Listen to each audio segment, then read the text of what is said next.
Thank you for joining me on this webcast for What's Your Water? Making Bias Conscious. I'm Bronwyn Williams. An old Chinese proverb says, "A fish is the last one to know what water is." Now, a fish swims, lives and breathes in water. It is part of its very being. In a similar manner, people find it difficult to recognise their unconscious biases because they are such a deeply ingrained part of us, almost part of our DNA. And even when we do identify what our biases are, learning to work with them is an ongoing exercise, because I'm not convinced that we can completely eliminate our biases, but we can learn to identify them, we can decide what we want to do with them, and then we choose how we use them for our future growth. You know, I didn't know I was a fish. I didn't know I was a fish, not when I responded to the Salvation Army call for volunteers to go and work on Nauru in the Offshore Processing Centre back in 2012. I didn't know I was a fish even when I landed on Nauru into the tropical heat of a small Pacific island 30 kilometres south of the equator. I didn't even know I was a fish on that very first day. After being up for 24 hours, we walked down into the compound, into the camp, where over 400 men had been allocated to live, sleep in green army tents. I didn't know I was a fish. Even as I walked through the gate, I was disconcerted by the things that I was feeling as I wandered around with my group. You know, I did first start to think that I may be a fish when I was aware of a rumbling just below my ribs. It was at this time unnamed.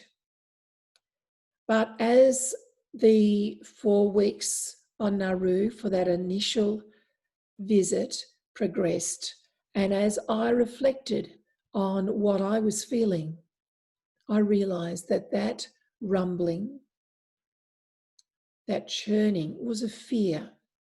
Now, it wasn't a fear of the men themselves. Like, you look at the people in this picture, they're often quite almost emaciated. I didn't have anything to fear from them physically, but I was afraid because they didn't look like me, they didn't have the same skin colour, they spoke different languages, they had a different culture and race, and they were of different faiths. I was afraid because they were different to me. You know, I really started to come face to face with my fishiness when I realised that that fear came from a latent racism. Now, I grew up in a largely white, monocultural, Bible-based, conservative area of Sydney. I didn't know many other people other than white people. And just growing up in that environment had built within me a latent racism. I was appalled, completely shocked, because I would have said I didn't have a racist bone in my body. But here I was, having to come face to face with my latent racism. And as I returned to Nauru, I came back twice after that, once more as a volunteer, and the third time in a full-time role. As I worked with the Nauruans on the staff, I came to realise that there was this subtle sense of superiority amongst the white expats. Somehow, because we were university educated, we come from a developed country, we felt, myself included, that we were somehow superior, that we knew better than Nauruans how to deal with this situation. When I sat down with one of the leaders of the Nauruan team working with the Salvation Army and I mentioned this to Fatima, she said, "Yes, we know that about you people, you guys, but we just accept it." Now that was like a blow to my heart. I was utterly appalled because I didn't see myself in that way. I hadn't originally seen myself as racist. I didn't think I was someone who held superiority over others. And yet these two biases of mine, just from the way I'd been raised, the way I grew up, the culture I grew up in, these were staring me at the face. And I realised I was pretty fishy and I'd been swimming in the water of racism and white privilege my entire life. Now, I couldn't stop being a fish, but now I knew what my water was, I could work with it. You know, so when I did return to Nauru in a full-time role, I was the religious liaison officer, the only white shirt salvo on the island. Now, my role was to make sure that the religious needs of all the asylum seekers were met. So that meant people who were Muslims, Christians, Buddhists, Hindus, Zoroastrians. I had to find and source materials. I had to help them find ways of worshipping and praying. I couldn't show any partiality because we knew that supporting the religious needs of the asylum seeker community meant that their mental health would be much more stable.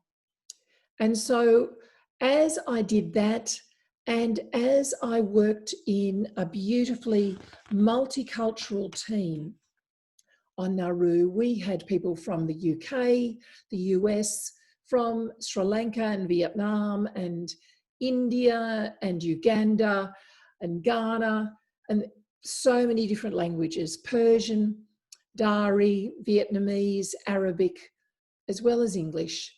I become to realise and appreciate that difference was an asset. It wasn't a threat. So yes, I could see difference, real difference, as an asset. And then as I've taken that ability to see difference as an asset rather than a threat, now as I work and have done with leaders in various sectors, I've discovered that raising awareness around bias leads to a greater capacity for broader thinking around diversity and difference, which then enables leaders to make better informed decisions that are pertinent to their work and their workplace. So, what is bias? Bias is the tendency to privilege a particular group of people or set of ideas to the exclusion or detriment of other groups or ideas. So bias is about saying, this is what I believe and this is right, and I don't want to think about something else. And we all have biases. So how does bias form? Well, bias forms unconsciously in childhood and our formative years via the input from family, culture, media, and other external sources. Now, I mentioned about my racism. I was not raised in a home that was overtly racist, but because I didn't mix with others and my parents were of a generation where anybody who was dark-skinned was a native, there was this sense in which we didn't trust people who didn't look like us.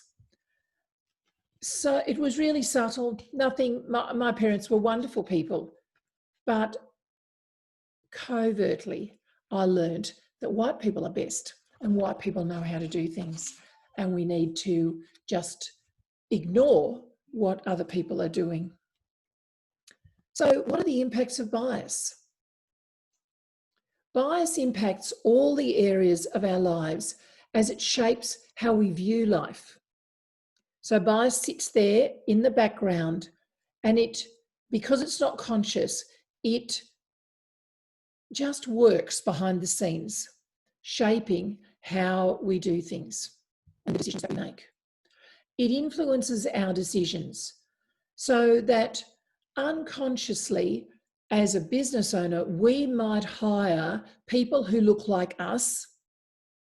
We don't consciously think, oh, I'll only employ people who have the same skin colour as me, or people who are the same gender as me, or the same age as me. But we have these unconscious biases. They're covert and subtle, and they do influence the decisions that we make.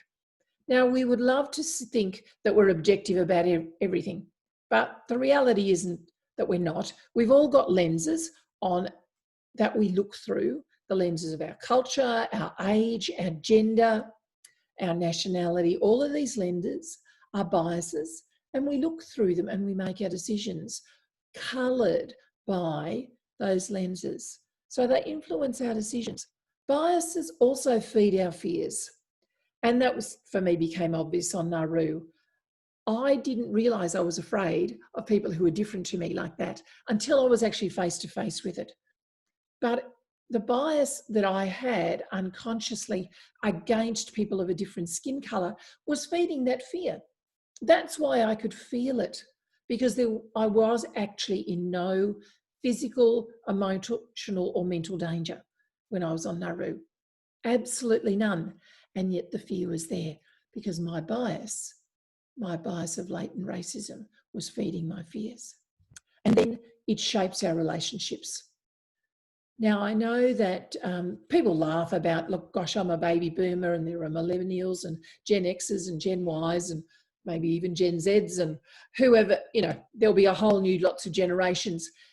And I listen to conversations from, say, my children's generation that have, and I hear bias in their conversations about my generation, but I also hear bias in my own generation against my children's generation.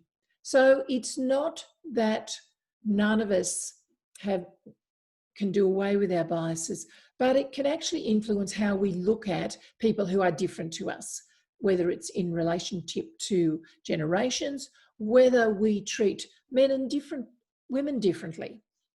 I know I had a situation where I realised that growing up in a conservative Christian tradition, my most formative voices were those of men. I listened to the minister every Sunday. Men were in authority. They were the ones who told us what to do, what was the way of thinking about the Bible, all that sort of thing. It was only a few years ago that I realised I had a bias in favour of men's voices and their understandings and against women. And I had to make a conscious decision. Well, who do I listen to now? And I've made a conscious decision that I'm going to listen much more to women's voices. Not that I don't listen to men, but I need to right the imbalance. So it can influence the relationships I have with my learning. It can influence the relationships that we have with other people, those people that we work with, when we unconsciously privilege one group or one set of ideas over and above another. But we can use our biases to our advantage, because this woman here in the white shirt, who is speaking to you today, probably nearly, what are we looking at, 8 or 9 years on, I took my racist fears and my sense of superiority and chose to see difference as an asset rather than a threat. It stood me in good stead while I was working on Nauru, but it stands me in greater stead now as I work with people from all nationalities. I have relationships, close friendships with people who are not from a white Australian background. We can use our biases to our advantage as we choose to reframe the stories that we tell ourselves around our biases. So As we become aware of our biases, as bias is made conscious, we are more able to do three things. The first is we are able to listen with different ears. You know, we all have these filters, our biases, that everything we input goes through. When we become aware of that water exists and that we have a particular kind of water that we're swimming in, we are then less ignorant of the waters that other people may be swimming in. We start to see and hear things differently. We understand some of the nuances that are at play in the conversations that we have. And we become aware of the undertones, the inferences, and the subtle implications of what is being communicated. We hear more than we previously did. Second, we have a deeper understanding of the power of meaning.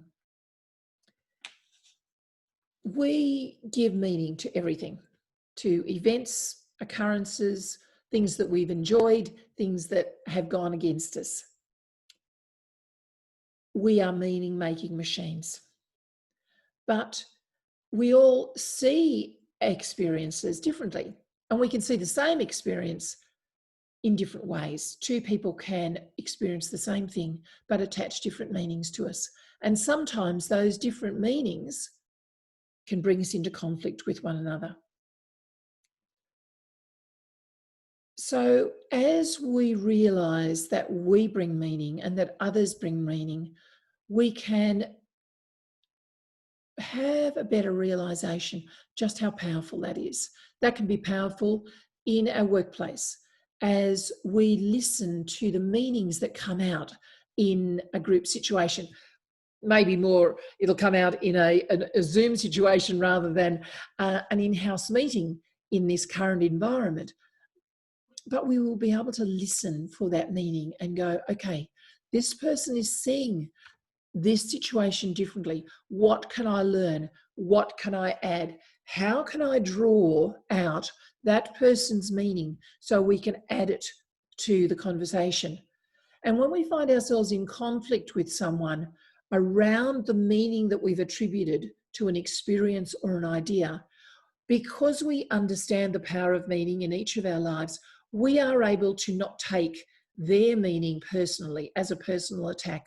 We are able to step back and, to a sense, observe that this person sees this differently to me, but can we find common ground? Or can I learn from them? We don't have to get into a tit-for-tat retaliation. And the third thing about that we develop as we become more aware of bias is that we are better able to manage incremental change. Everything changes slowly.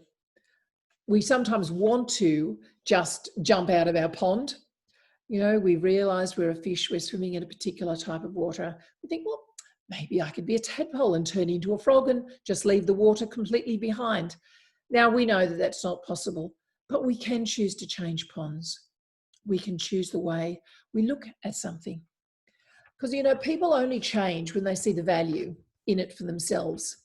I changed when I understood about my biases because what I saw did not fit with my view of myself. And so I wanted to change. As we seek to bring change into our workplaces with ourselves, we know that this is going to take time. If it's of value to us, we can communicate that value to others. But we also need to recognise that change, being incremental, we need to have patience with ourselves and also patience with others, because particularly if we're understanding maybe that a bias is at a structural or systemic level in our company, that bringing about change means we need to take everybody on a journey.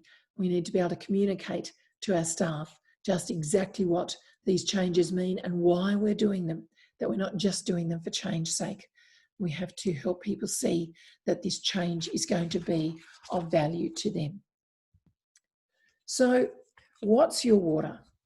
Have you recognised, even in this short time that I've been speaking, that you are swimming in water?